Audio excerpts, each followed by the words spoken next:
glorifié. Au nom de Jésus. Au nom de Jésus. Sois comme Jésus. Bien-aimé. L'église, levez-vous. Ma soeur, mon frère, levez-nous, s'il vous plaît. Levez-nous, nous allons adorer Jésus. Parce qu'il y a intervention. Sois comme dans la prière.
Gloire à Jésus. Bien-aimé, tu vas confesser péché à Dieu. Elle déclare que si nous disons que nous avons péché, nous sommes menteurs, et la vérité n'est pas nous. Mais si nous confessons le péché, il est juste fidèle pour nous pardonner et pour nous purifier et tout nous quitter. Bien-aimé, tu vas élever ta voix, tu vas confesser le péché à Dieu, afin que Dieu pardonne le péché. Prions, bien-aimé. C'est pitié de mon âme, c'est pitié de ma soeur, c'est pitié de mon frère, c'est pitié, Père, de tes enfants. Seigneur, pardonne le péché, pardonne nos impiétés. Au nom de Jésus, au nom de Jésus. Seigneur, pardonne nos frères, pardonne nos frères, comme tes enfants. Nous avons péché contre Dieu, au nom de Jésus. Jésus, pardonne le péché, pardonne nos impiétés. Au nom de Jésus.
La puissance du sang de Jésus dans nos vies. La bien déclare que le sang de Jésus purifie le péché. Bien, élève ta voix, invoque la puissance du sang de Jésus dans ta vie Que le sang de Jésus purifie ton corps, ton âme et tes pensées au nom de Jésus. Jésus, Seigneur, purifie ton peuple, par le sang de Jésus. Seigneur, purifie ce lieu, par le sang de Jésus. Seigneur, purifie-nous, sanctifie-nous, par le sang de Jésus.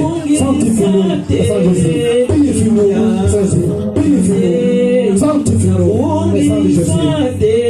Les sangs qui libèrent, les sangs qui libèrent, les sangs qui libèrent, les sangs qui délivrent, les sangs qui guérissent toutes les maladies, les sangs qui restaurent toutes choses, les sangs qui sauvent, les sangs de Jésus, sang de Jésus, Seigneur, purifie-nous, sanctifie-nous, le sang de Jésus, le sang de Jésus, le sang qui purifie le péché, le sang qui sanctifie le péché, le sang qui libère, le sang qui délivre les opprimés, le sang qui sauve. Oh Jésus. Jésus, Jésus, Jésus, Jésus, Saint Jésus,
Oui, je demande à l'église de se lever. L'église, lève-nous s'il vous plaît. Nous allons invoquer la puissance du Saint-Esprit dans nos vies. Avec les gars que sans les esprits, nous ne pouvons rien faire. Bien aimé, nous allons invoquer la puissance du Saint-Esprit dans nos vies. Que cet esprit nous remplisse de la gloire de Dieu. Bien aimé, prions bébé. Mon frère, délivre mon frère, au nom de Jésus, au nom de Jésus, au nom de Jésus, remplis-nous, remplis-nous, remplis-nous ce lieu, nous te désirons, nous avons besoin de toi, nous avons besoin de toi, nous avons besoin de toi, car sans toi, nous ne pouvons rien, remplis-nous, remplis-nous, remplis-nous, par la gloire de Dieu, remplis-nous, par la gloire de Dieu, remplis-nous, par la gloire de Dieu.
mon âme te loue, mon âme te bénit, mon âme t'adore, car tu es mon Dieu, tu es mon roi, tu m'as sauvé, tu m'as délivré. Il élève ta voix, dis merci à Jésus, dis à Jésus, tu m'as sauvé, tu m'as guéri, tu m'as délivré dans l'ombre de la mort. Voilà pourquoi nous t'adorons, nous t'élèvons. Oh Jésus, nous t'élèvons, nous t'élèvons, nous te glorifions, nous t'adorons. Jésus, tu m'as sauvé de la boue du péché, tu m'as guéri de toutes tes maladies, tu m'as libéré dans l'ombre de la mort. Voilà pourquoi je t'adore, voilà pourquoi je te loue, je te glorifie, car tu es mon Dieu, tu es mon roi, tu es mon bouclier, tu es mon refuge, tu es mon rédempteur, tu es mon puissant sauveur. Jésus, reçois nos prières en ce lieu, reçois notre adoration, notre louange, comme un parfait de mon odeur devant ta face.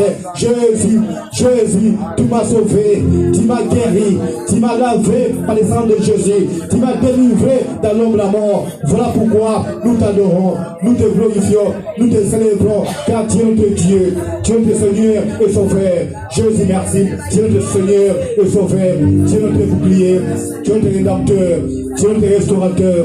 Jésus, merci pour ton amour, merci pour ta bonté, merci Père pour ton puissance invisible dans ma vie, merci pour ton puissance invisible dans ma famille.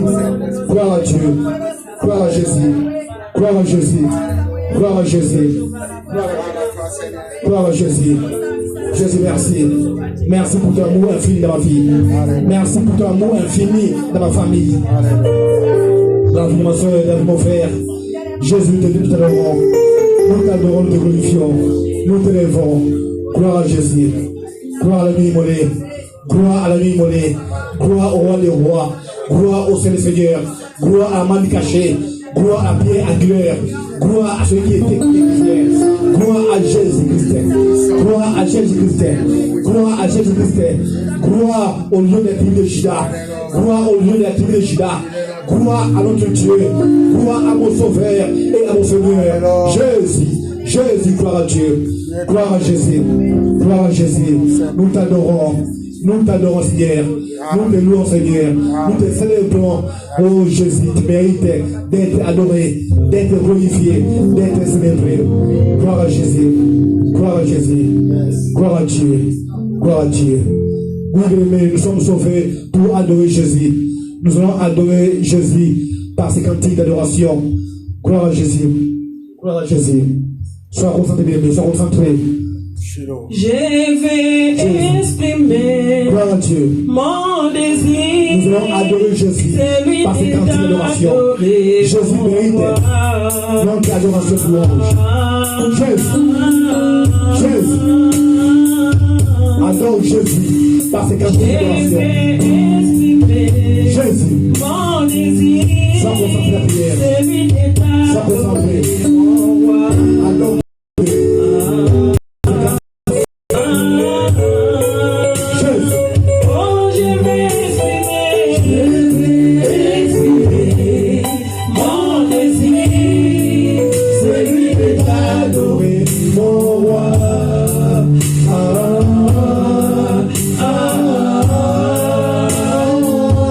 Je vais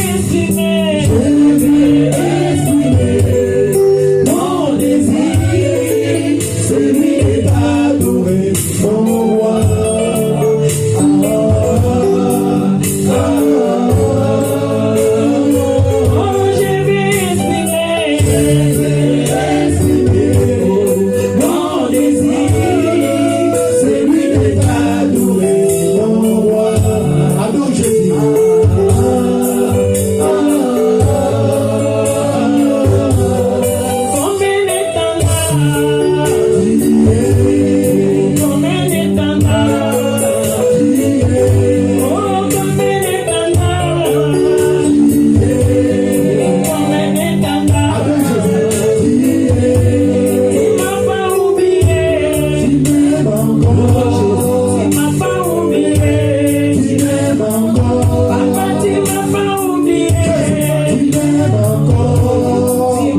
Acclamez pour Jésus, depuis les joies, pour le roi des rois, depuis les joies, pour le roi des rois.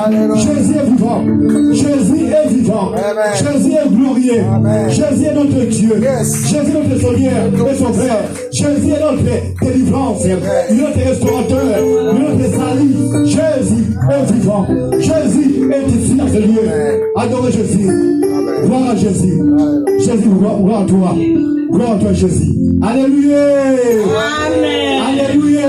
Amen. Est-ce que vous êtes dans la joie? Amen. Est-ce que vous êtes dans la joie?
mais de tout portion de péché Dieu.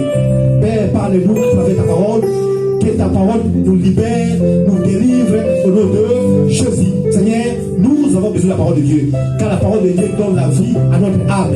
Seigneur, enseigne-nous ta parole, enseigne-nous ta parole, que nous soyons des hommes forts, des hommes bien affermis par ta parole pour défendre la vérité. Seigneur, enseigne-nous ta parole, restaure-nous, guéris-nous, délivre-nous par la puissance de la parole au nom de Jésus. Seigneur, que l'amour de Dieu le Père et la communion de l'Esprit sont de partage au nom de Jésus. Au nom de Jésus, au nom de Jésus, Jésus prié. Amen. Amen, amen. Gloire à Dieu, gloire à Jésus, gloire à Jésus, gloire à Dieu. Alléluia. Bien-aimés, nous allons nous élever pour recevoir l'homme de Dieu. Lèvons-nous, s'il vous plaît, nous allons accueillir l'homme de Dieu par des acclamations et des cris de joie. Nous invitons, Pasteur Joseph, quand il s'approche, on acclame pour Jésus.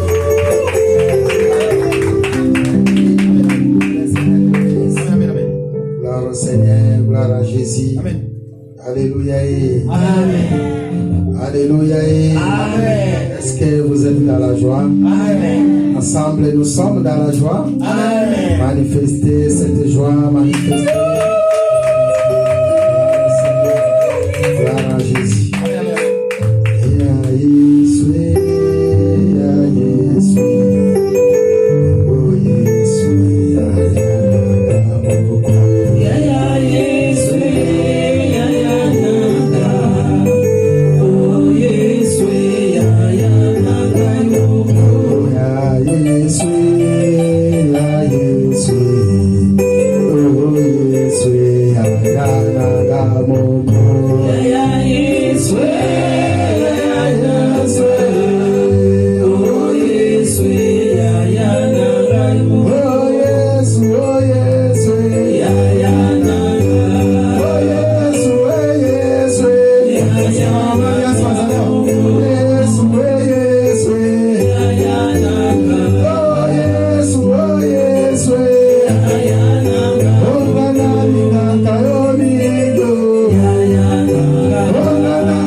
Enfant de Dieu pour venir dans ce lieu l'adorer et le louer. Est-ce que quelqu'un peut dire amen? Voilà, tu as manifesté ton amour dans le Seigneur, tu as manifesté ta volonté de venir dans ce lieu. Maintenant c'est le moment où nous allons adorer et louer Jésus-Christ. C'est le moment où nous allons écouter, nous allons écouter sa parole. Alléluia. Nous allons l'adorer, lui adresser aussi nos adorations de notre façon de nous louer, de les célébrer, aussi surtout d'être en sa présence. Quelqu'un peut dire amen? Oui, nous venons de l'adorer, nous venons aussi de le louer. Maintenant, c'est le moment où nous allons écouter la parole. Si on peut s'élever, nous sommes dans le livre de 1 Corinthiens. 1 Corinthiens chapitre 9. 1 Corinthiens 9, 16 à 18. Nous allons lire la parole. On a l'habitude toujours de nous élever pour laisser place à Jésus-Christ de Nazareth, comme dans nos cœurs, âme et esprit. Nous sommes dans 1 Corinthiens, chapitre 9, verset 17. C'est l'apôtre Paul qui parle à l'église de Corinthe et aujourd'hui, cette parole est arrivée dans ce lieu. Amen. 1 Corinthiens chapitre 9, verset 17. Est-ce que nous sommes ensemble? Amen. Je lis au nom de Jésus à partir du verset 16. Si j'annonce l'évangile, ce n'est pas pour moi un sujet de gloire. Je répète, si j'annonce l'évangile, ce n'est pas pour moi un sujet de gloire, car la nécessité m'a imposé. Dis à ton voisin, la nécessité m'a imposé. La nécessité m'a imposé. Alléluia. La nécessité m'en est imposée. Et malheur à moi si je n'annonce pas l'évangile. Dis à quelqu'un, malheur à moi si je n'annonce pas l'évangile. Verset 17 dit, si je l'ai fait de bon cœur, j'en ai la récompense, mais si je l'ai fait malgré moi, c'est une charge qui m'est confiée. Dis à quelqu'un, c'est une charge qui m'est confiée. C'est une charge qui m'est confiée. Quelle est donc ma récompense? C'est d'offrir gratuitement l'évangile que j'annonce sans user de mon droit de prédicateur de l'évangile. Car bien que je sois libre à l'égard de tous, je me suis rendu les serviteurs de tous, afin de gagner le plus grand nombre des âmes pour Jésus-Christ de Nazareth. Est-ce qu'on peut acclamer encore très fort pour la gloire de Dieu? Est-ce qu'on peut acclamer pour la gloire de Jésus-Christ de Nazareth? Vos acclamations chassent les démons, vos acclamations repoussent les plans de l'ennemi dans ta vie. Voilà, c'est pourquoi nous acclamons, parce que nous savons que nous avons la victoire au nom de Jésus. Merci mes frères, prenez place. Je vais essayer d'avancer avec vous doucement, mais aujourd'hui, tellement il fait chaud, je veux que cette chaleur soit cette chaleur qui entre dans nos cœurs, dans nos âmes et dans nos esprits pour transformer notre être. Alléluia. Amen. Et que tout soit soumis à Jésus-Christ de Nazareth. Mes frères et sœurs, ceux qui étaient avec moi, depuis, je pense, nous sommes dans les 3e, 4e semaines aujourd'hui, que nous avons débuté notre thème, l'évangélisation de la bonne nouvelle du royaume de Dieu. Alléluia. Nous avons débuté avec vous dans ce thème par l'enseignement de la parole. Et jusqu'à présent, nous avançons. Aujourd'hui, c'est la continuité de notre thème. Comme sous-thème, comment évangéliser. Regarde ton voisin à côté, tu lui serres la main, tu lui dis seulement comment évangéliser. Comment évangéliser? Dis seulement comment évangéliser. Comment évangéliser? Ça, c'est notre sous-thème aujourd'hui. Parce que nous avons un grand thème qui est évangélisation de la bonne nouvelle du royaume. Et vous qui êtes avec moi, vous allez constater que j'avance doucement et je reviens sur plusieurs passages que je suis déjà passé. Quand j'étais à l'école de la formation, on m'avait appris quelque chose de très très important. Le pasteur qui nous donnait ce cours, qui nous enseignait, c'était un pasteur qui avait plus de 30 ans d'expérience dans le ministère. Alléluia. C'est un pasteur qui avait plus de 30 ans d'expérience. Aujourd'hui, où nous sommes en train de parler, il est en retraite. J'ai reçu mon frère qui était venu de Milouz. Je parle de Milouz. C'est l'église où j'ai été formé. Je pense que la plupart de vous, vous connaissez l'église qu'on appelle la porte ouverte à Milouz. Alléluia. Quand vous voyez cette église, aujourd'hui, par la grâce de Dieu, Dieu a béni cette église. Ils sont plus de 10 000 membres. Et le pasteur qui nous a enseigné cet enseignement que je suis en train de vous donner, il avait plus de 30 ans d'expérience. Aujourd'hui, il est en retraite. Alléluia. Retraite, c'est-à-dire il ne fait plus les enseignements comme avant, mais il continue toujours à prêcher la parole. Parce qu'avec Jésus, nous n'avons jamais de retraite. Il s'est reposé un peu avec toutes les charges qu'il avait. Il a distribué ses charges à ceux qui étaient appelés. Ça peut paraître étonnant pour les uns ou pour les autres, mais je pense que l'apôtre Paul aussi avait laissé cette charge à Timothée. Alléluia. Ça peut paraître étonnant pour les uns et les autres, mais je voulais vous dire que Jésus aussi avait laissé cette charge à qui?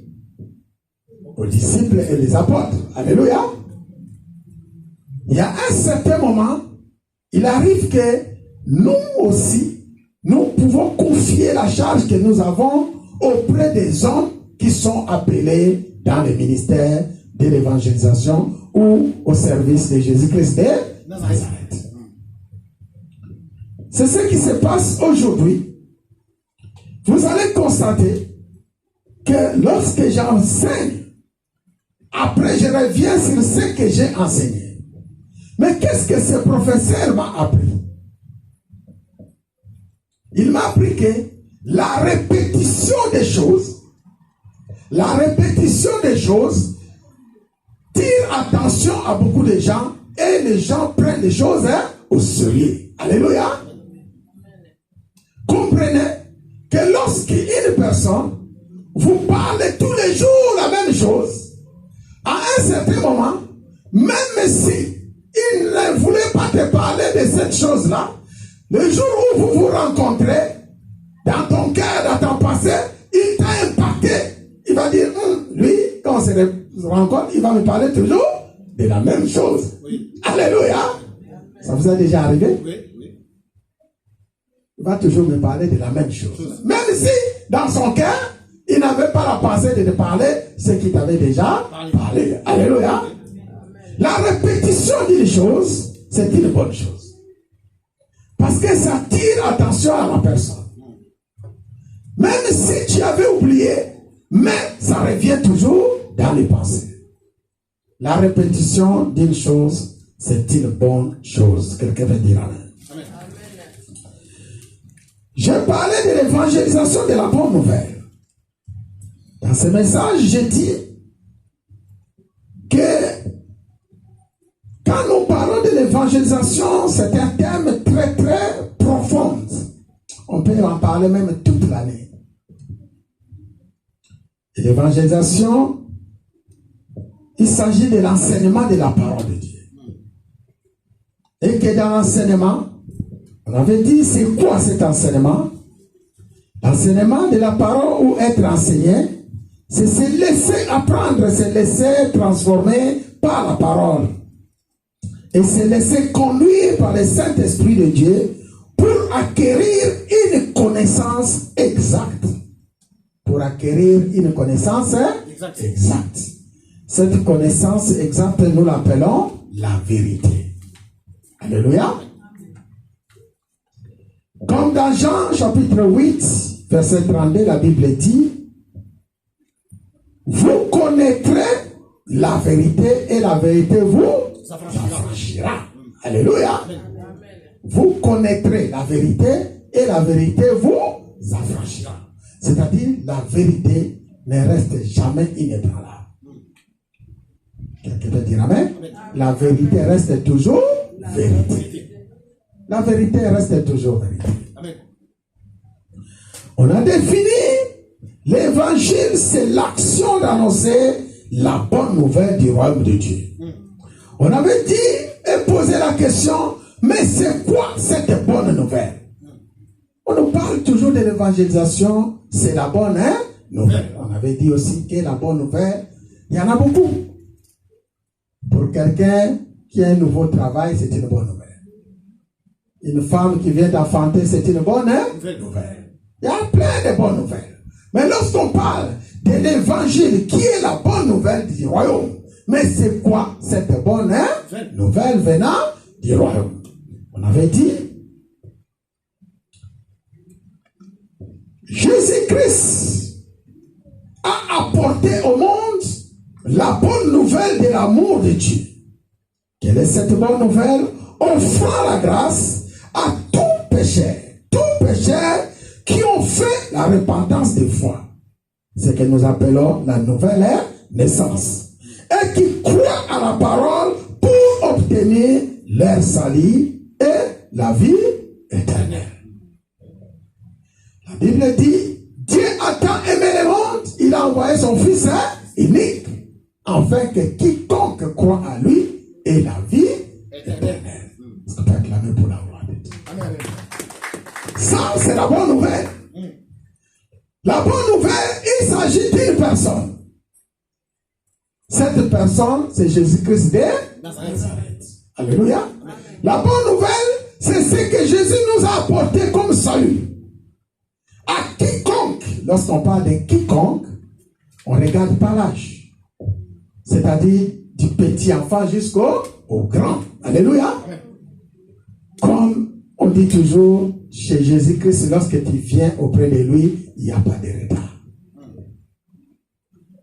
À tout moment que tu commences avec lui, c'est toujours bon. Alléluia. Jésus, chez lui, n'a jamais eu de retard. Mais si vraiment il y a des retards, c'est vers nous les hommes que nous devrons voir.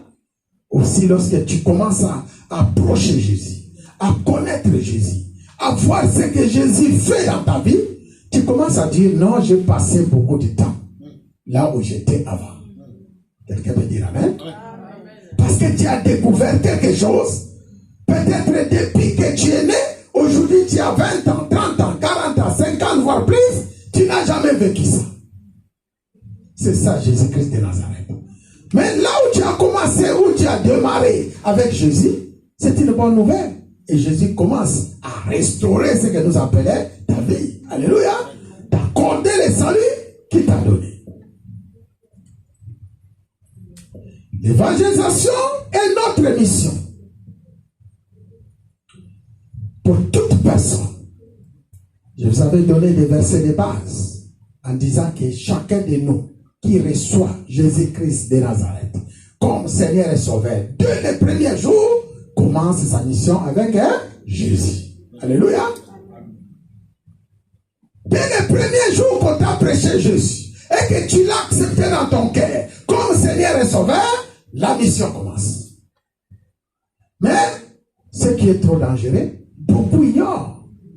On s'est appuyé par plusieurs versets, parmi lesquels on avait pris 2 versets de base. Quels étaient les 2 versets de base que nous avons pris?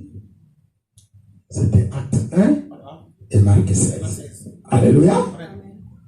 On s'est appuyé aussi à Matthieu 28, où le Seigneur nous dit, il nous a donné le pouvoir pour aller prêcher la bonne nouvelle en baptisant quiconque qui les reçoit comme Seigneur et Sauveur au nom du Père, du Fils et du Saint-Esprit. Alléluia. On avait aussi parlé du but de notre mission. Le but de notre mission, ce n'est pas faire notre volonté, mais c'est faire la volonté de Dieu. Jean 6, 38, 40. Ce n'est pas notre volonté. C'est la volonté de qui? Du Père. Jésus dit, il n'est pas venu pour faire sa volonté, mais pour accomplir la volonté du Père. On avait aussi parlé des 4 raisons pour lesquelles nous, les chrétiens, nous devons aller évangéliser. 4 raisons. Et que les chrétiens doivent connaître à cœur, partout où ils vont, les 4 raisons qui leur poussent à évangéliser Jésus-Christ de Nazareth. Dans les mariages, dans les anniversaires, dans les maisons, dans les rues, partout où vous irez. L'occasion se présente. La première des choses, tu dois développer ces 4 raisons. La maison qui te reçoit. Si c'est le fête ou l'anniversaire, la personne qui t'a invité. Les mariages, les couples qui t'ont invité. Dans tous les lieux où tu vas, où tu te présentes, la famille où tu as rencontré. Première chose, tu dois savoir que cette famille-là, que Dieu a mis à côté de toi, c'est pour que tu puisses les évangéliser. Pour que tu puisses leur parler de Jésus-Christ de Nazareth. Mais pour quelle raison tu veux leur parler de Jésus? Parce qu'on a dit, premier Jésus, C'est parce que c'est l'ordre de Jésus-Christ de Nazareth. Il a donné aux disciples et toi, tu l'as reçu comme Seigneur et Sauveur. Premier jour, en tant que chrétien, première raison que tu dois porter en toi, tu dois savoir que tu marches selon l'ordre du Seigneur. Ce n'est pas ta volonté. C'est l'ordre de Jésus-Christ de Nazareth. Dans tout le lieu, dans toutes les maisons que tu iras, c'est le Seigneur qui a permis que tu vas là-bas. Une personne qui vient te visiter, c'est le Seigneur qui a permis qu'il vienne te visiter. Deux, c'est parce que le ministère de Jésus et le ministère des apôtres ont été consacrés au ministère basé à l'évangélisation. Jésus a prêché, il a évangélisé, les apôtres, et tout le monde, les prophètes, tous ceux qui sont passés sur cette terre ont évangélisé la parole de Dieu. On vous a rappelé que parmi les 5 ministères, il y avait un ministère clé, c'était l'évangélisation. Alléluia. Apôtres, docteurs, pasteurs, prophètes, tous doivent évangéliser. Troisième point, tu dois mettre dans ton cœur qu'il n'y a pas de salut en dehors de Jésus-Christ de Nazareth. Le monde est perdu. Sans Jésus, le monde est vraiment perdu. La famille qui t'a reçu, qui t'a invité, qui t'a fait à manger, qui t'a acheté tout ce que tu veux, s'il n'a pas reçu Jésus-Christ, il est passé à côté de bonnes choses, à côté du salut de Dieu. Et point 4, que l'évangélisation permet à l'Église de grandir sans cesse. L'évangélisation. Et les 4 raisons. Si tu marches avec ça et que tu développes dans tous lieux où tu iras, où tu te rencontres, où le Seigneur t'envoie avec les gens que tu rencontres, tu as tout gagné. Tu marches selon l'ordre, tu penses que ton Dieu a fait ce que tu es en train de faire, et que si les gens ne veulent pas Jésus-Christ, il n'y a pas la vie en eux, et que l'église doit grandir. On avait dit, cette église c'est toi, et cette église c'est moi. Alléluia. Alors, 4 grands chapitres à ce qui concerne notre thème. Premier, on avait parlé pourquoi évangéliser. Dans pourquoi évangéliser, on a développé beaucoup de choses que je viens de vous parler. C'est l'ordre de Jésus. Les apôtres ont évangélisé. Les disciples aussi ont évangélisé parce que les gens sont vraiment perdus sans Jésus. Et nous, les chrétiens, nous devrons aussi évangéliser. Alléluia. En évangélisant, point 1, parce que c'est le salut de l'Église. L'Église a la santé. L'Église peut trouver les moyens à travers l'évangélisation. À travers l'évangélisation. C'est pourquoi nous venons de lire ce passage de 1 Corinthiens chapitre 9.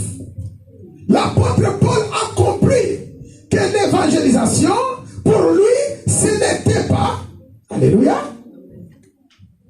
L'apôtre Paul a compris l'évangélisation, annoncer l'évangile, pour lui, ce n'était pas pour lui un sujet de gloire. Ce n'était pas un sujet de se glorifier, comme les gens que nous voyons aujourd'hui, les serviteurs de Dieu, ils se glorifient en faisant l'évangélisation parce qu'ils vivent les miracles, les prodiges, tout ce que vous voulez. Mais non, l'apôtre Paul définit pour lui aller évangéliser, c'est une nécessité. Quelqu'un peut dire Amen. Amen. C'est une nécessité. C'est vraiment nécessaire pour lui. Il a dit, j'aimerais voir et comprendre qu'une seule chose, Jésus-Christ et Jésus-Christ est seul. Alléluia.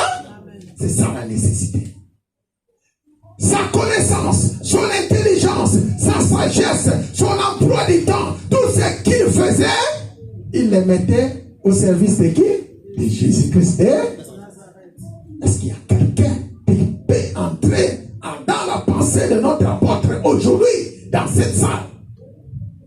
C'est ce que Dieu attend de nous. C'est ce que le Seigneur attend de nous. L'apôtre a dit, moi je vais rien connaître. Je vais connaître que Jésus et Jésus seul. Alléluia.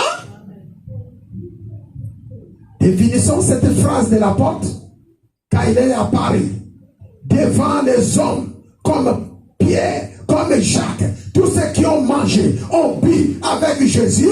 Il leur dit ouvertement que Jésus que vous avez connu, il n'est plus comme vous l'avez connu.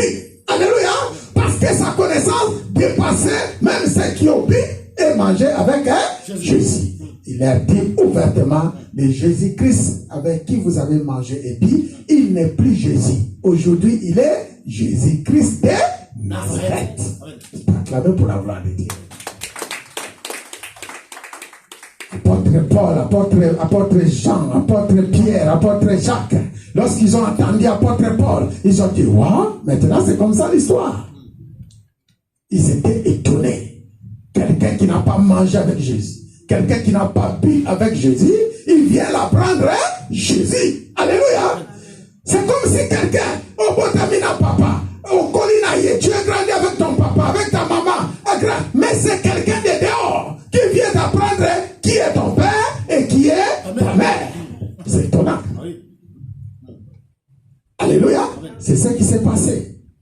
Parce qu'il a appliqué cette phrase et ce passage qui dit, je vais connaître que Jésus et Jésus-Christ est seul. Alléluia. Et il a dépassé tout le monde. Il est celui qui a écrit plusieurs épîtres parmi les autres. Même ceux qui ont mangé avec Jésus n'ont pas pu écrire comme lui. Il a fait des choses plus que les autres. Aujourd'hui, si l'église vit, c'est à travers les épîtres. Alléluia. Croyez ce que je vous dis. Jésus-Christ que vous avez connu. Il parlait de Jésus. Jésus que vous avez connu. Il n'est plus comme cela. Aujourd'hui, il est appelé Christ. Christ, c'est le pouvoir qui est au-dessus de tout le pouvoir. L'onction, fonction qui est au-dessus de toutes les fonctions et toute onction. Je parle de fonction et je parle de l'onction. Alléluia. Au-dessus de tout, Dieu l'a établi. Dieu. Si j'annonce l'évangile, ce n'est pas pour moi un sujet de gloire, car la nécessité m'en est imposée et malheur à moi si je n'annonce pas l'évangile. Ce qui veut dire, l'église qui n'évangélise pas, l'homme qui n'évangélise pas, quelqu'un qui ne parle pas de Jésus, malgré après votre réception, votre croyance, votre foi en Jésus, si vous ne parlez pas de Jésus aux autres, vous apportez quoi? Les malheurs en toi-même. Je vous avais parlé la fois passée, si vous ne parlez pas de Jésus, ne dites pas que pourquoi ma camounangue ont marché, pourquoi les choses ne marchent pas, pourquoi aujourd'hui. Vous savez, Jésus a tout écrit dans la Bible. La vérité se trouve dans la parole. Alléluia. Au commencement était la parole. La parole était avec Jésus. Et la parole c'est Jésus-Christ de Nazareth. Et c'est lui-même. Frère, la vérité est là. Et c'est dans la parole. La parole c'est celle que tu as connue. Et tu as connu Jésus-Christ de Nazareth. Que tu as reçu comme Seigneur et Sauveur. Tu dois comprendre ces choses. Si tu n'annonces pas l'évangile à tous ceux qui sont autour de toi, tu es en train de tirer tes propres malheurs. Comprenez cela. Et si tu le fais, ce n'est pas un sujet de gloire, c'est une nécessité. Alléluia. Ce n'est pas un sujet de gloire. C'est pas parce que les gens disent, Pasteur Joseph, il fait des miracles, il prophétise, il fait ceci, il y a des morts qui sont en train de se réveiller quelque part, il y a des choses qui se passent. Après, les gens commencent à t'attribuer cette gloire. Attention, Dieu ne partage pas sa gloire avec qui que ce soit. Alléluia. À moins que tu appliques ce verset qui dit, Père, glorifie le Fils, et le Fils te glorifiera. C'est-à-dire, te donne la gloire, tu la rends là où il était béni. C'est ça la gloire, c'est ce que Dieu attend. C'est ce qu'apôtre a compris. Et il dit, si je le fais de bon cœur, j'en ai la récompense. Vous savez que parler de Jésus, c'est une bénédiction. Dieu bénit tous ceux qui font son œuvre. Et je vous dirais, tous ceux qui ont servi Seigneur avec cœur, vérité, sincérité, crainte, ils ont été bénis. Commencez par notre Père Abraham jusqu'à aujourd'hui. Je n'ai jamais vu un homme, même les chantres. Alléluia. Je n'ai jamais vu un homme qui vient auprès de toi, Jésus, il retourne main vide. Quelqu'un peut dire Amen. J'en ai la récompense, mais si je le fais malgré moi, c'est une charge qui m'est confiée. C'est une charge. Aujourd'hui, j'ai une charge au sein de cette église. Il y en a qui ont des charges. Tu es obligé de te lever le matin pour aller au travail parce que tu sais qu'à la fin du mois, si tu ne pars pas, tu ne pourras pas payer ton loyer. N'est-ce pas? Mais pour nous, la véritable charge, c'est l'œuvre de Dieu. Et pour nous, si on le fait, ce n'est pas un sujet de gloire, c'est une nécessité. Alléluia. La question était posée, quelle est donc ma récompense? C'est offrir gratuitement l'évangile que j'annonce sans user de mon droit de prédicateur de l'évangile. C'est moi ce qui a compris que ceux qui mangent ou ceux qui travaillent, comment on dit, cette femme? Ceux qui travaillent à l'hôtel mangent à l'hôtel. C'est ce qui est écrit ici. Ceux qui travaillent à l'hôtel mangent à l'hôtel. Il y en a qui murmurent contre les serviteurs de Dieu. Ne commettez pas ce péché. Ouais, j'ai donné ma dîme au pasteur, il a mangé. Ne faites pas ça. Alléluia. Avant tout, le pasteur sait et que ce n'est pas un sujet de gloire. S'il a mangé peut-être ton dîme parce qu'il sait que côté loyer, il a déjà payé. Alléluia. S'il a mangé ton dîme parce qu'il sait que côté les factures de l'église, il a déjà payé. Maintenant, si lui, il va manger ton dîme et que le loyer n'est pas encore payé, qui est en train de tirer sa propre malheur? C'est lui-même.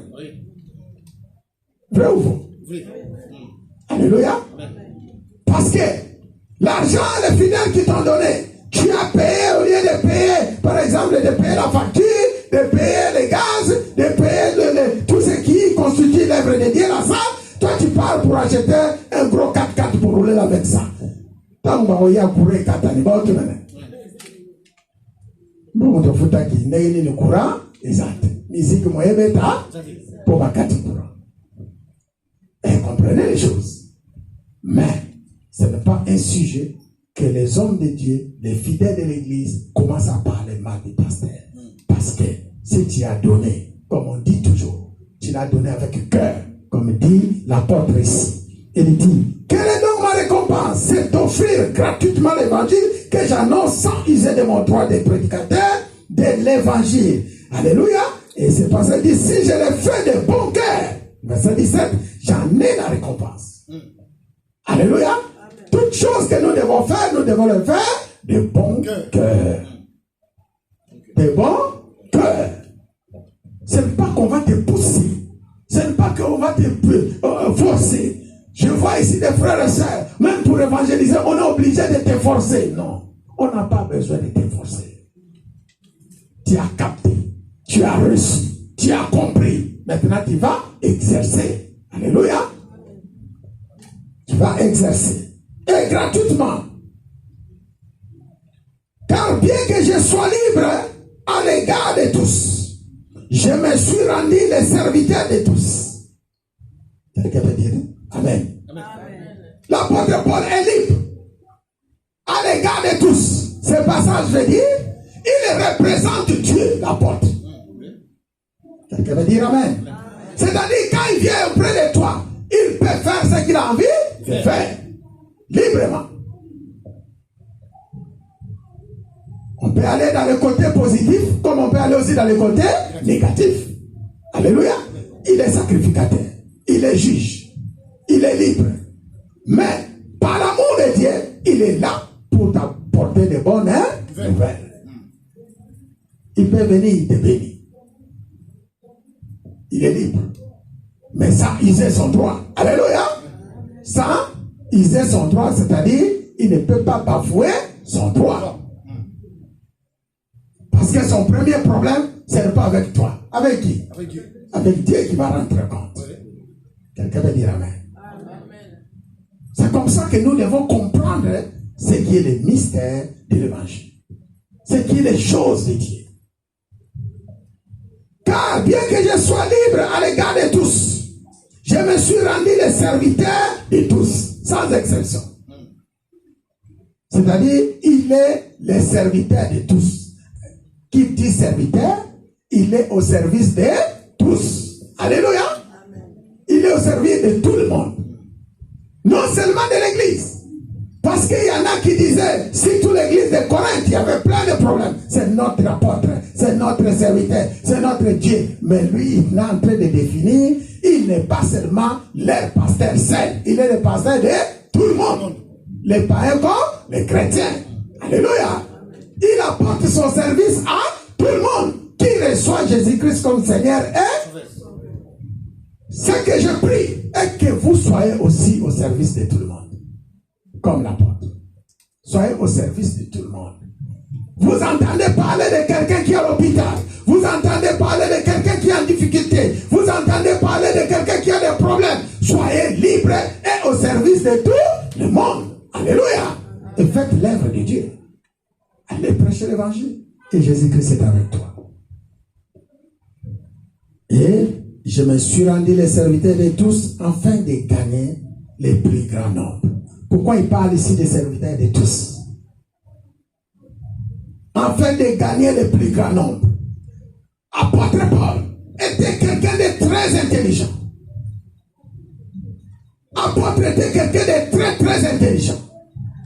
Et dans ce message, il parlait toujours devant les petits, je me mets comme petit. Devant les païens, je me considère comme quelqu'un qui me descend jusqu'à leur niveau. Alléluia. Devant les riches, je monte comme dans leur richesse. Devant les intelligents, je monte comme leur intelligence. Pourquoi? Avec un seul but, de gagner même un seul âme. Est-ce qu'on peut acclamer pour la gloire de Dieu? C'est ça. C'est ça, frère. Et si l'église arrive à ce niveau de connaissance, de ce niveau de maturité, l'église Alliance ne souffrira plus jamais. Si vous commencez à arriver dans ces connaissances, l'église aujourd'hui que nous sommes, et que tu sais que ton salaire est là-dedans, tu ne souffriras jamais. Alléluia. Et l'église de Jésus-Christ ne souffrira jamais. Comment évangéliser? C'est notre soutien. Comment évangéliser? La question de comment évangéliser, Jésus ne parle pas de méthode d'évangélisation. Jésus ne parle pas de méthode d'évangélisation. Jésus ne parle pas de la manière d'aller évangéliser. Jésus ici parle de la nécessité de l'évangile. Quelqu'un peut dire amen. Amen. Jésus parle de la nécessité de l'évangile. C'est-à-dire trouver le moyen de le faire. Dans Matthieu chapitre 4 verset 19, il dit à ses disciples, suivez-moi, je vous ferai des pécheurs d'hommes. Suivez-moi, je vous ferai des pécheurs d'hommes. Pourquoi il dit aux disciples, suivez-moi, je vous ferai des pécheurs d'hommes? Parce que c'est une question de nécessité. Ils étaient des pêcheurs de poissons. Mais le Seigneur veut faire d'eux des pêcheurs d'hommes. Pourquoi des pêcheurs? De la même façon, il a comparé les hommes avec les poissons qui habitent dans l'eau. Les poissons sont dans l'eau, ils sont cachés. Et que les pêcheurs osés, ils ont besoin de ces poissons-là. C'est la même façon que dans le royaume, nous avons besoin des âmes. Et pour avoir les âmes, nous avons besoin des pécheurs. Cette explication est beaucoup très grandiose. Pour ceux qui ont fait la pêche, il y a quelqu'un parmi nous qui ont déjà fait la pêche? Même une seule fois? Personne? Acclamons. Tika maman n'a vu ça dans l'expérience. On a deux. Moi, j'ai déjà fait la pêche. La pêche consiste à aller dans la rivière, à voir aussi, comment on appelle ça, Hein? Ndogo, le rançon, c'est une rançon, s'il vous plaît. La maison. Alléluia. La maison. Ah, ma sœur, tu connais, tu as déjà vu, non? Au moins, tu as déjà vu le péché. Tu as cette maison. Si tu vas seulement avec ces bouts de métal dans l'eau, tu n'attraperas pas les poissons. N'est-ce pas? Si tu veux attraper les poissons, qu'est-ce que tu dois mettre? Non, on parle de la maison, mais de ces petits bouts de métal. Tu dois essayer de mettre même un petit truc. Hein? Tu vas mettre la viande, je ne sais pas moi, du pain. Ah, alléluia. C'est ça l'évangile aujourd'hui. Et quand Jésus prend l'exemple, je vais faire de vous les pêcheurs, vous devez avoir tout l'équipement pour aller où? À la pêche. Tu mets un petit morceau de pain, la viande, chez nous on appelle ça les mpambou, hein mon frère? Hein? Les mpambou, je ne sais pas en français comment on appelle ça, les verres, un petit verre comme ça. Ça, c'est la nourriture que beaucoup de poissons préfèrent. Alléluia. C'est que les poissons préfèrent. Tu mets ça juste un petit bout et tu jettes dans l'eau. Tu vas attraper, oui ou non? Oui. Alléluia. Amen. Ici, ce n'est pas la méthode comme on le fait, mais c'est la nécessité. C'est la nécessité ici, le Seigneur veut nous parler. Parce qu'il est nécessaire que le royaume de Dieu soit rempli. Alléluia. Et qu'il est nécessaire, les serviteurs de Dieu, les évangélistes, comme aujourd'hui, les grands évangélistes que nous avons connus dans le monde, les Renard Bonquet, achetez leurs livres. Achetez les livres et lisez. Il y a beaucoup de chrétiens qui n'achètent pas les livres des serviteurs de Dieu qui ont l'expérience pour apprendre quelque chose. Pendant ce temps, vous avez des ministères avec vous. Pourquoi vous n'achetez pas les livres? Pourquoi vous ne regardez pas des vidéos des hommes que vous préférez pour bien apprendre la matière? Alléluia. Pour bien apprendre. Quand je pose aujourd'hui, nous sommes en 2023 au mois de septembre. Quel mois nous sommes? Août, c'est ça? Nous sommes bientôt septembre. Nous sommes déjà on est déjà au mois de septembre. Merci les mamans. Que le Seigneur vous bénisse. Depuis janvier, qui a déjà acheté un livre?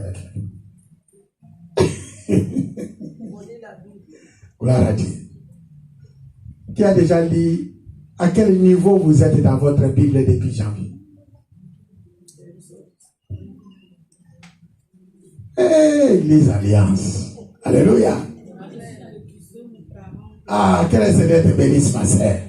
Vous savez qu'il est important de prendre ta Bible tous les ans, de commencer à lire des Genèse doucement, doucement jusqu'à la fin.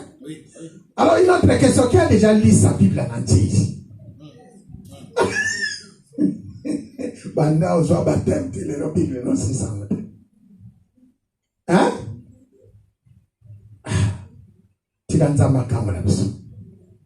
On va fermer les yeux, on va prier.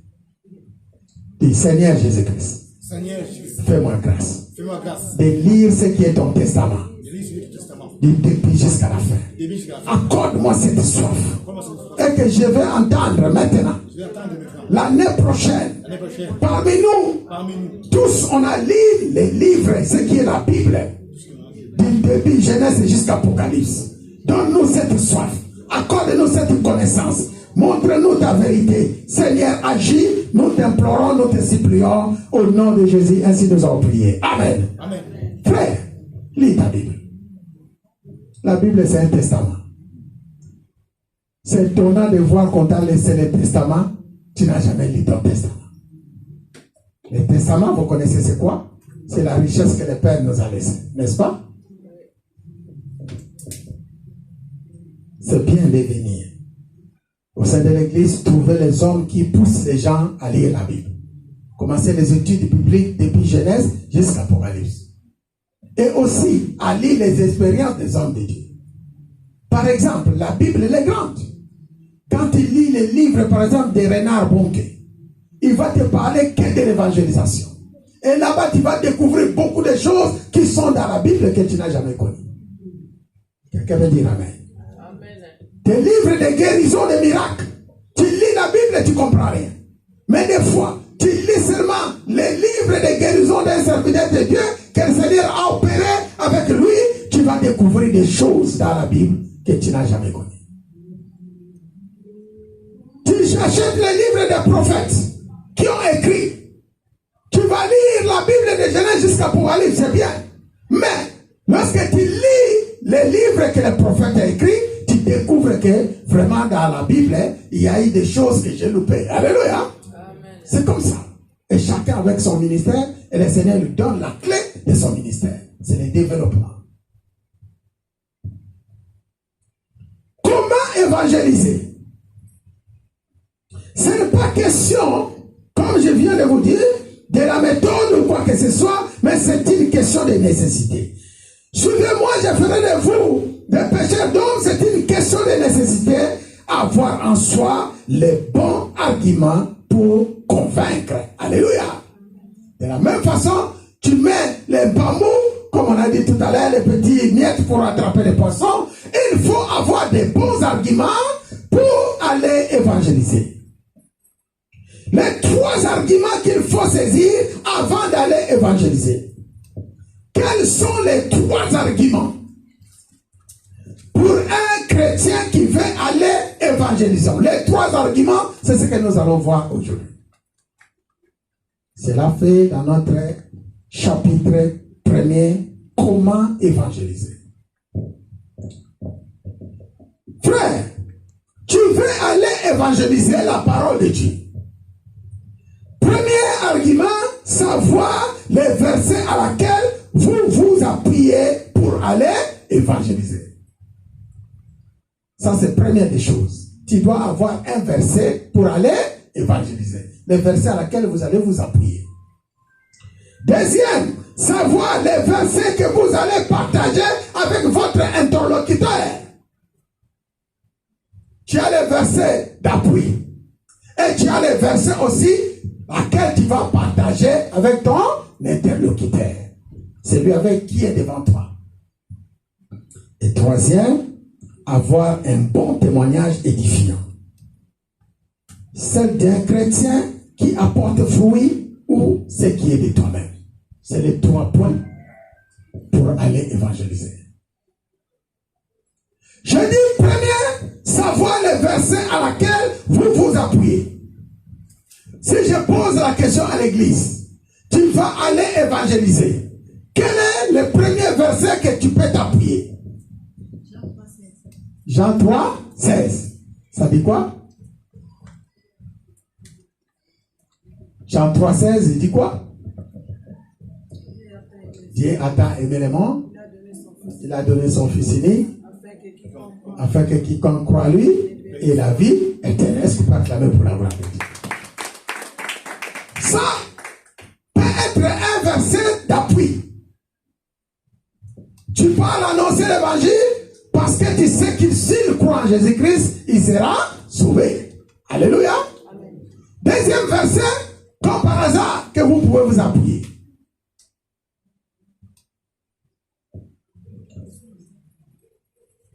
La Bible déclare dans Marc 16 que nous avons lu.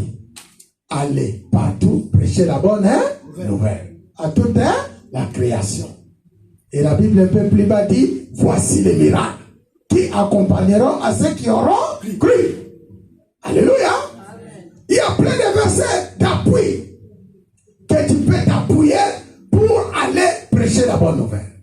Et dans ces versets de Marc 16, un peu plus bas, le Seigneur dit, allez faire l'évangile, je suis avec vous. Alléluia. Amen. C'est-à-dire lorsque tu pars pour aller annoncer la bonne nouvelle dans quelques lieux, dans les hôpitaux, dans les maisons, partout où il ira, tu dois mettre dans ta tête que je ne suis pas seul. Alléluia. Amen. Que je ne suis pas seul. Point barre. Et tout ce que tu feras, c'est Dieu qui agira. Ce n'est pas toi. Deuxième chose, il faut savoir les versets que vous allez partager avec votre interlocuteur. Savoir les versets par lesquels vous allez partager. Il y a un verset que tu t'appuies. J'en ai plein. Moi, personnellement, quand je vais aller évangéliser, j'en ai plein. Maintenant, tu Tu dois savoir les versets que vous allez partager avec votre interlocuteur. Celui qui est devant toi. N'allez pas seulement avec ta connaissance.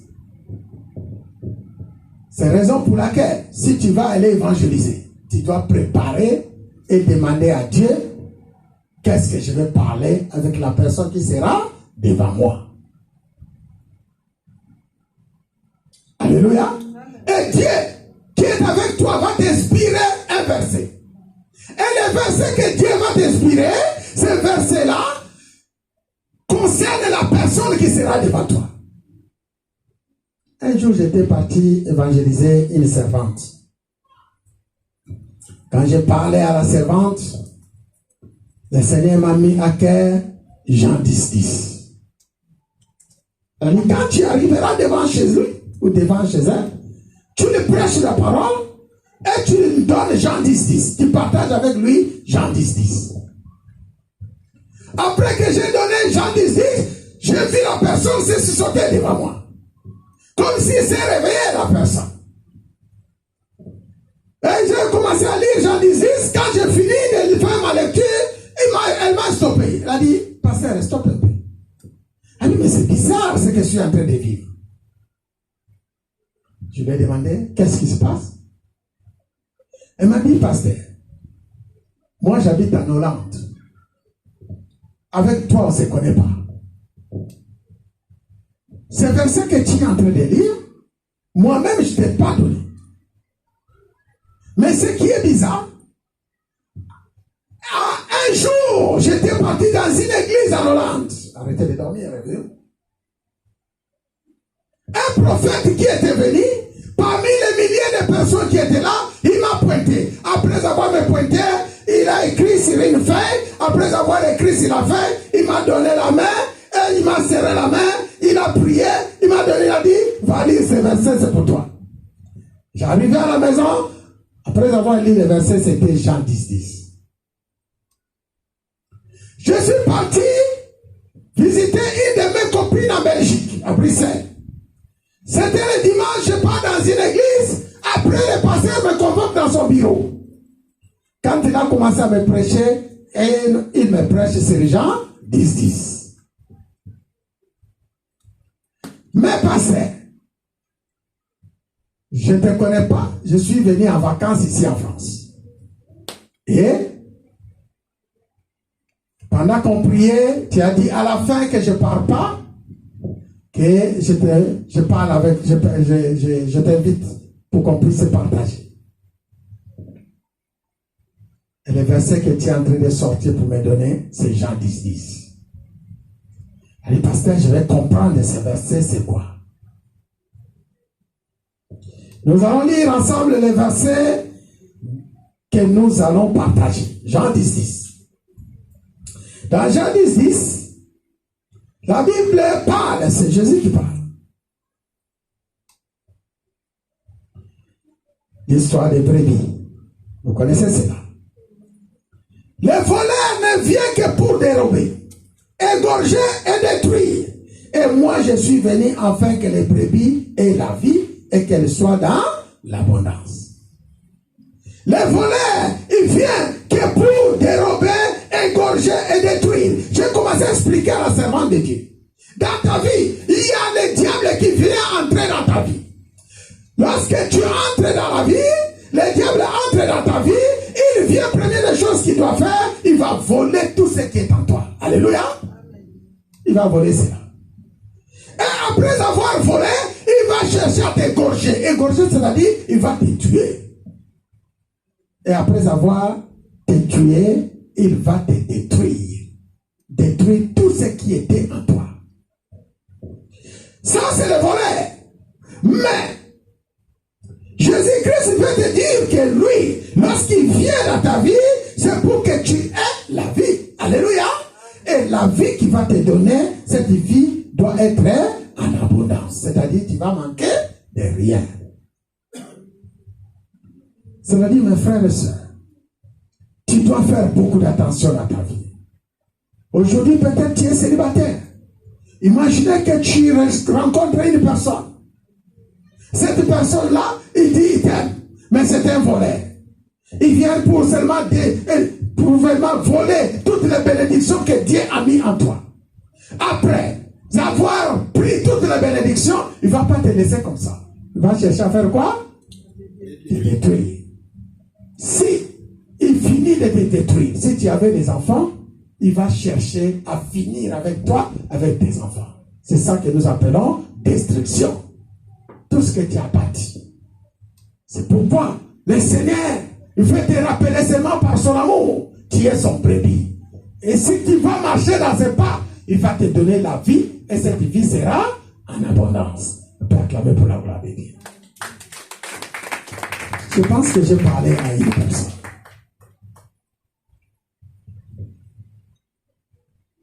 Frère, ça c'est quel verset tu vas partager? Les versets de partage, souvent tu dois gêner, tu dois prier, tu dois chercher la face de Dieu pour savoir qu'est-ce que je vais partager avec la personne qui est devant moi. Parmi nous, il y a des gens que le Seigneur met devant nous. Avant que le Seigneur mette devant nous, il vous parle même dans les visions, dans les songes, dans les rêves. Il vous parle seulement pour vous épargner. Quelqu'un veut dire Amen? Ça, c'est le verset de base que tu vas apporter à la personne que Dieu a mis devant toi. J'ai entendu parler, je le vis dans mes rêves, je le vis dans mes songes. Ça n'est pas venu comme ça parce que tu as voulu le voir. Des fois, tu n'as même pas prié pour lui ou pour elle. Alléluia. Mais c'est arrivé. Parce que Dieu connaît sa fille, Dieu connaît son fils. Quelqu'un veut dire Amen? Amen. Alors, troisième point, avoir un bon témoignage édifiant, celle d'un chrétien qui apporte le fruit. 1 Corinthiens 14, 25. 1 Corinthiens 14, 25. Quand tu lis ce passage, la Bible déclare: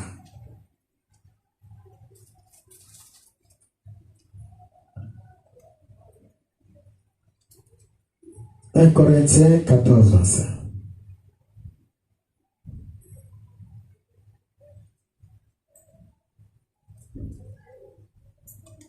Alléluia.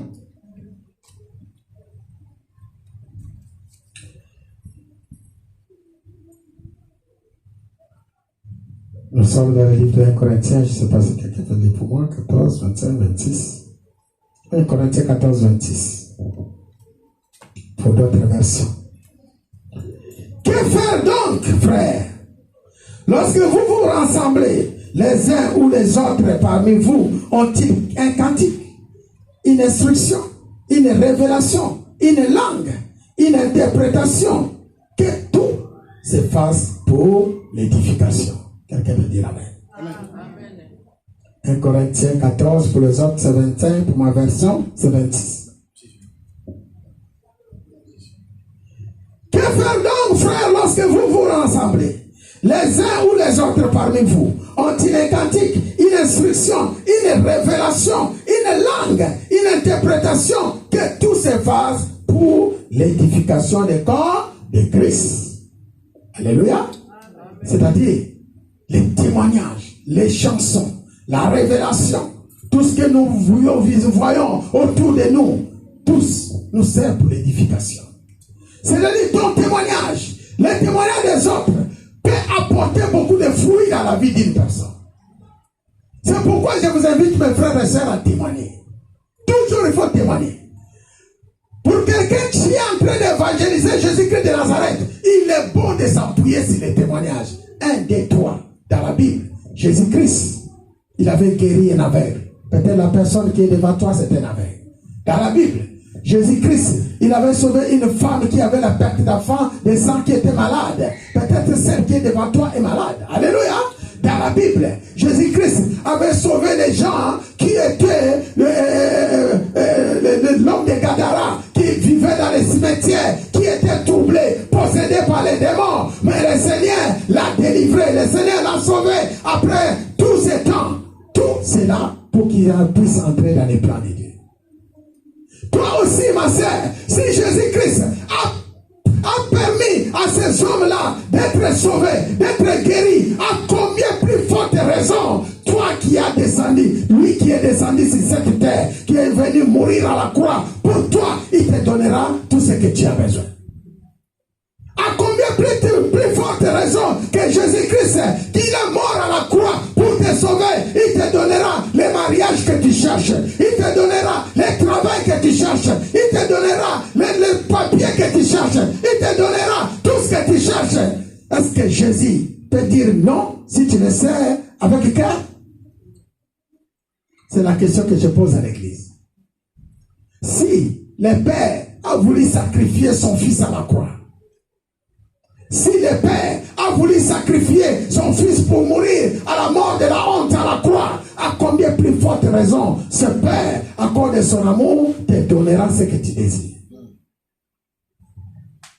Si vous entrez dans cette dimension de demander à Dieu, vous ne manquerez de rien. Vous ne manquerez de rien. Travaillez pour le Seigneur. Allez évangéliser. Allez faire l'œuvre de Dieu. Dans chaque maison que vous entrez, dans chaque pays que vous mettez les pieds, le Seigneur a dit, je vous ai donné tout le pouvoir. Tout lieu foulera la plante de vos pieds, je vous l'ai donné. Alléluia. S'il y avait des esprits méchants, s'il y avait des problèmes, s'il y avait des difficultés, sache-le, une fois que tu mets ton pied dans cette maison, la maison trouve la délivrance. Au nom de Jésus. Si c'est un travail et il y avait des soucis, lorsque tu mets les pieds dans le travail où tu travailles, tu saches que le travail est délivré. Au nom de Jésus. Frère, écoute bien. Parmi nous, lorsqu'on parle de l'arche de Dieu, il voit toujours le bois qui était dans l'Ancien Testament. Mais nous, aujourd'hui, même dans cette église, il y a des gens qui sont l'arche de l'Éternel. L'arche de l'Éternel, c'est un symbole de miracle. Alléluia. Partout l'arche met les pieds. Il y a toujours un sujet de gloire. Que le Seigneur nous bénisse. Amen. Que le Seigneur nous bénisse. Amen. On va prier. 3 raisons pour aller évangéliser. C'est ce que nous avons appris. Comment évangéliser?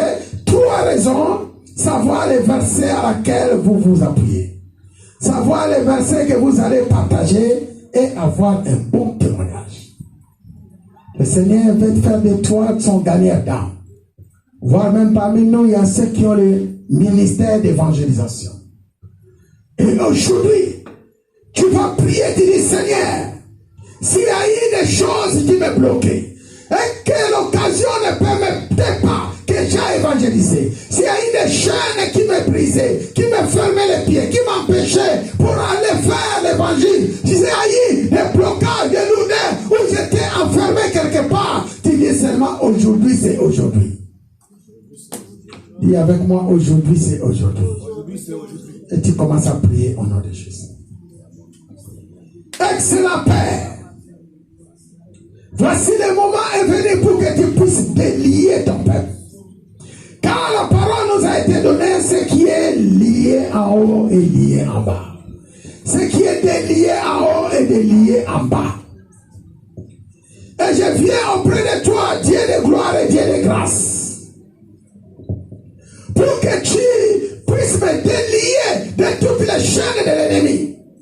Je vais entrer, Seigneur, dans la mission que tu m'as donnée. Je vais faire ta volonté. Et nous voulons voir ton église avancer dans l'évangélisation pour gagner les âmes et les ramener auprès de toi. Notre prière que nous sommes en train de t'adresser cet après-midi, Seigneur, nous avons envie d'aller dépouiller les camps du diable. Nous avons envie d'aller dépouiller les camps de l'ennemi. Nous avons envie d'aller dépouiller les camps où l'ennemi a bloqué tes enfants. Tu nous as appelés des Josué. Tu nous as appelés des Moïse. Et nous sommes tes David. Et tes Davidettes, il y en a plein dans ce lieu. La force vient de toi. Le pouvoir vient de toi. La puissance vient de toi. L'autorité vient de toi. Maintenant, Père, je déclare et je décrète par l'autorité et le pouvoir que tu nous as confié, en nous confirmant que tu es avec nous. Je vais voir les âmes libérées. Je vais voir les âmes libérées. que cela s'accomplit lorsque je le vois, Père, venir auprès de toi dans cette assemblée, dans cette maison, pour t'adorer, pour te louer, pour te célébrer. Et proclamer que tu es Dieu, témoigner ta puissance et ta grandeur. Merci Père pour ton amour. Merci pour ta grâce. Merci pour les grandes bénédictions que tu fais. Jésus.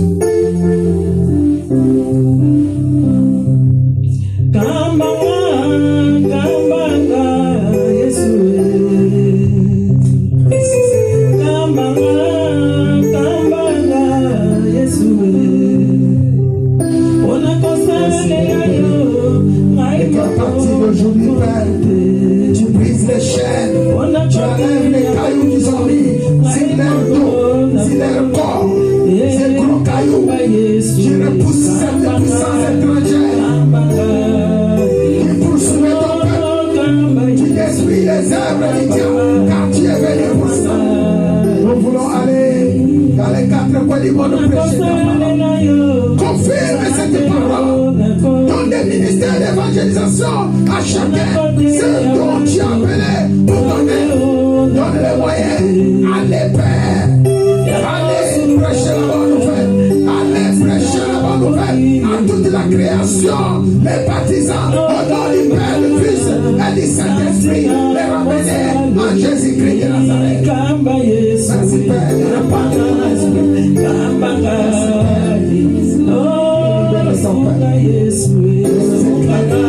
Et renouveler notre intelligence, et renouveler notre esprit, et nous laisser aller, et nous donner des opportunités, que les portes s'ouvrent, devant nous, que les portes de l'ennemi soient fermées, que les portes de l'ennemi soient fermées, que ta lumière jaillit, comme dans les 4 coins du monde, fais jaillir ta lumière, bénis ton peuple, bénis ta maison, bénis ton église, bénis ton ministère. Dans le nom de Jésus-Christ, au nom de Jésus-Christ, au nom tout-puissant de Jésus-Christ de Nazareth, ainsi nous avons prié, nous disons gloire et louange à toi Seigneur Jésus-Christ. Gloire et louange à toi Seigneur Jésus-Christ. Est-ce qu'on peut acclamer très très fort pour la gloire de Dieu? Que le Seigneur bénisse. Merci Seigneur.